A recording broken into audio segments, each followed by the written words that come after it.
pong driver ng Lucky Dragon Bubble Wrap. Meron na pong nagkasunduan, talagang 20,000. Ngunit ang makukuha ko, 500 na lang. Hindi ko alam na lahat ng damage babawas pala. Tinanggap mo nung 500? Hindi po. Kasi kine-question nyo dahil ang gusto mo ay buong buo, 20,000 yon, magbawasan. Kasi sinabi naman talaga nila na wala naman daw akong babayaran nung nagawa yun. Tapos nung magreklamo ko sa dole, nila na lang na kinakakaltasin daw nila lahat yun.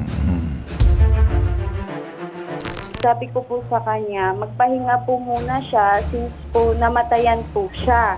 Yung mukha niya po, ang lungkot po kasi tapos pag dito po siya sa warehouse po, tambay, sobrang init po dito sa production, baka po kung ano mangyari. Nung chinek ko po yung record niya, madami po siyang violation. Pag may mali ba pa, ma'am, may katumbas na halaga? Hindi naman po. Kung yun po yung financial assistance, alam niyo po nagdadalumhati po yung matanda. Yung pagbabawas niyo po ng 15,000, parang tulong niya na lang konsiderasyon. Parang wala rin konsiderasyon kasi binigay niya ng 500 pesos lang. Makakasama natin ngayon, itong nagre-reklamo si Eduardo Araneta. Mang Eduardo, magandang umaga sa iyo. Yeah. Magandang umaga. So magkano ba natanggap ninyo doon sa 20,000 na separation pay na dapat binigay sa inyo ng sinasabing company? Ano ba nangyari dito? Bakit kayo pumunta sa akin? Dahil parang lumalabas 500 pesos na lang nakuha nyo? Opo. Okay. Ano sinabi sa inyo ng kumpanya? 500 na lang daw po kay babawasan lahat ng damage ko. Okay. So, nung tinanggap mo, nung 500, Hindi po. so kaya ka nandito? Kaya nandito ako. Kasi sinabi naman talaga nila na wala naman daw akong babayaran nung nagawa yun eh. Tapos nung magreklamo ko sa dole, bigla na lang na kinakakaltasin daw nila lahat yun. So, ang gusto mo dito, dapat walang bawas yan kasi separation mo yan. Opo. Eh, yung mga kinaltas sa'yo, ano yung mga utang mo, mga atraso mo, mga bagay na medyo Nakautang ako ng 5,000, sir, kasi gawa nang namatay yung anak ko. Alright. Yun. Nautang ka Nabawasin ng pa daw nila yun. 5,000. Oo. Okay. Alright, sa linya ng telepono, Secretary ng Lucky Dragon Manufacturing, ito ho'y ang kumpanyang narareklamo, si Manuela Mayuga. Ma'am Manuela Mayuga, magandang umaga sa iyo, ma'am. Ma'am, nandito po itong si nagrereklamo si Eduardo Araneta. Sir. Ano ba talaga? Wala pa po siyang nakuha dito sa office namin. Mhm. Kasi po, nung January po, sabi ko po sa kanya, magpahinga po muna siya since po namatayan po siya. Okay. Bali po, sabi ko, wala pa pong 2 weeks na namatayan siya. Sabi ko, magpahinga din po muna siya kasi yung mukha niya po, ang lungkot po kasi. Tapos pag dito po siya sa warehouse po, tambay, sobrang init po dito sa production, baka po kung ano mangyari. Kaya po sabi ko, pahinga po muna siya. Ayun. Sige, Tapos ma'am. po, ang hirit niya po sa akin, Sir Ben, sabi niya, di mag-resign na lang ako kung ganyan. Inaantay ko po yung resignation letter niya po, dumiretso na po siya sa dole, sir. Hindi po siya nakipag-usap po sa amin sa office na personally po. Magsasabi po siya na magre-resign na lang siya. Hindi po siya nagsabi sa amin sa office. Basta Personally po. dumiretso na siya sa dole. Yes, opo. Ano naman tong 20,000 daw separation? Hindi naguguluhan ako Ay, dito. yan sir, sabi ko sana, bigyan ko po siya ng tawag dyan, yung parang, niya na lang, assistance. Assistance, fine. 20,000. Mhm. Kaso po, nung chinek ko po yung record niya, madami po siyang violations. Hindi lang po yung 15,000, may iba pa po siyang nagawang violations dito sa office. Ano bang ibig sabihin ng violation? Penalty? Ay, hindi naman po. Yung nagawang mali lang din naman dito sa office. Pag may mali ba, ma'am, may katumbas na halaga? Hindi naman po. Hindi naman po. So anong Yung explain? sa akin lang po, yung sa 15,000, sir.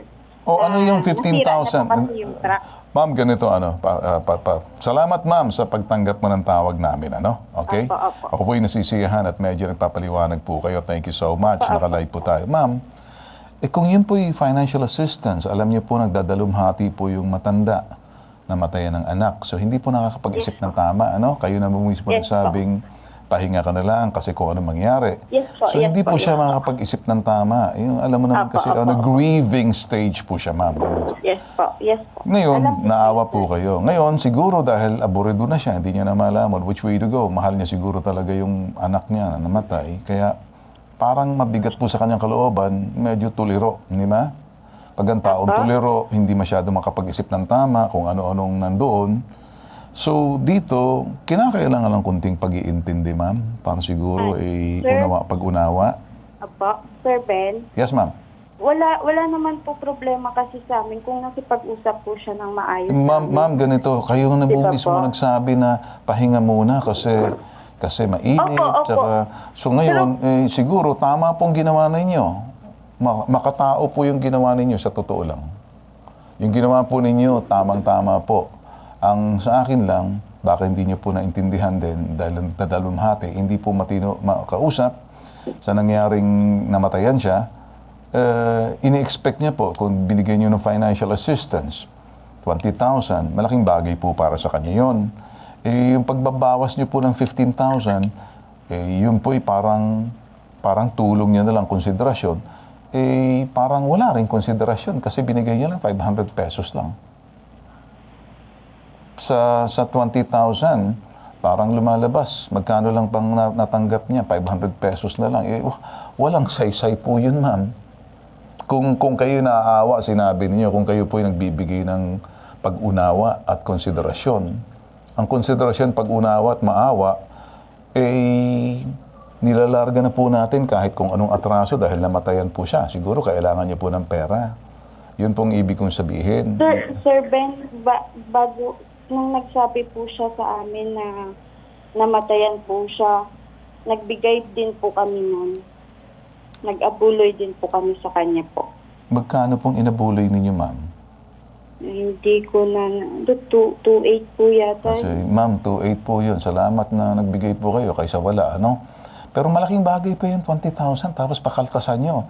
Parang sa 20,000, parang lumalabas, 19,500 ang kinaltas ninyo, binigay nyo sa akin 500. Pang Jollibee siguro, 500, ma'am. Pang pakubang loob yun, di Yes ba? po. Actually po, Ano po bang pinagkautangan niya, ma'am? Bakit may binawasan niyang 15,000? Na parang 500? yung sa 15,000 po, sir, yung nabangga niya po yung na truck. Ma'am, Tapos sige ma'am, po, okay. yung 3.5. Wala po bang insurance yung truck ninyo? Meron naman po. Oy, bakit ang insurance na lang po, ma'am? Hindi naman kung minsan, hindi naman siguro sinadya ni tatang ibangga yung truck ninyo. Paano po kasi... Ma'am, ganito lang, ma'am. Ano? Sana makinig po kayo, ma'am. Ano? Ma'am Manuela, okay. Alam nga na po, ano? Tuturuan ko na lang po kayo para medyo malabas po kayo sa problema na to kasi mabait po kayo. Parang ilang taon na po kayo, ma'am? 27 po. Sige, ma'am. Kahit na triplehin yung edad ninyo na yan, hindi nyo pa maabot yung edad ko. So, ganito na lang aking sasabihin. Kung triple, hindi naman triple, sobra na. Nabenta na tayo yan. Doble mo. Serve naman. Sorry, ma'am. Sorry. Grabe ka, Hindi, sir. ganito, ma'am. Tulungan na lang natin to pakisabi sa may-ari. Yung sa truck, may insurance yan. Siguro naman, pag na-aksidente yung tao, hindi sinasadya. Kung nagpabayaman, pwede naman makausap. Total, babayaran na magpapagawa po niyan, insurance din naman, i-declare nyo. Bakit nyo ilalagay sa tao, konsiderasyon, basta't importante, huwag niyang ulitin. Malimit po ba siya nakakadisgrasya? Yes po. Sir, hindi po siya nagsasabi sa akin po na may nasira siyang truck, na may sira sa truck. Itinago niya. Hindi po siya nagsasabi po sa amin. Katulad po nito, sir. Okay. Yung lock po ng wing van ng forward namin. Okay, sige.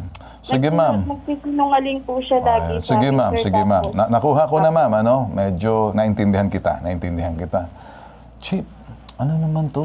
Bira ka naman. Meron pa lang mga bagay na hindi mo naman sinasabi. Malalaman din yun, sir. Malalaman din. Oo, nalaman din nila yun. Nalaman din nila. Basta, Alam mo kasi, walang sikretong hindi natatago. oo. Sisingaw, Alam ng sisingaw kahit pahinante ibalik. Ha? Sinabi naman ng pahinante yun eh. Sinabi ng pahinante. Opo.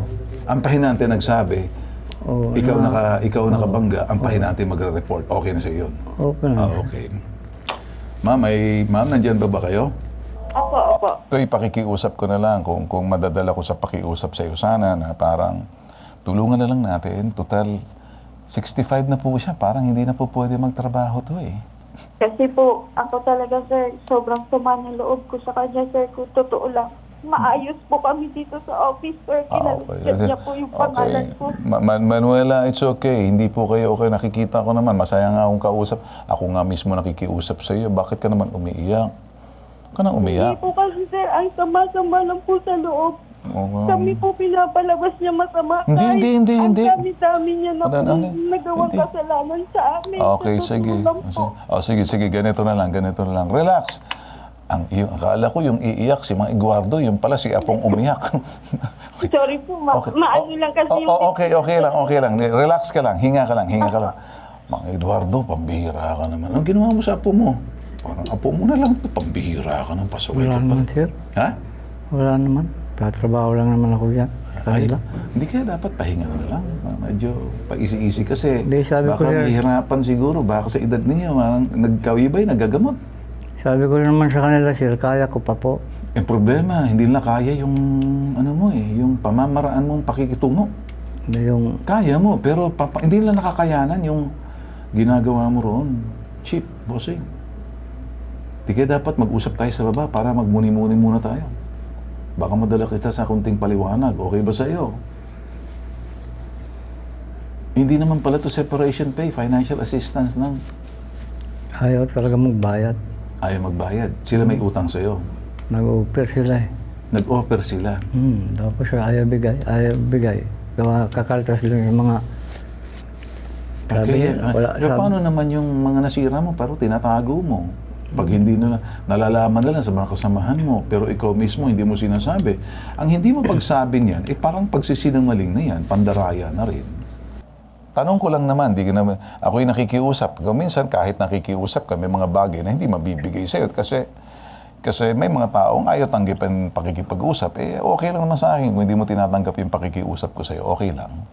Naintindihan Sige mo? po. Ha? Ay, sir, kung bigyan ko na lang po siya 2K. Sa akin na lang po. Bibigyan ka rin ng 2K sa kanya man daw. Saan makarating yun? Ay, naku, pambihira na to. Binibigyan ka ng 2K, hindi na lang, walang pasaway ka talaga.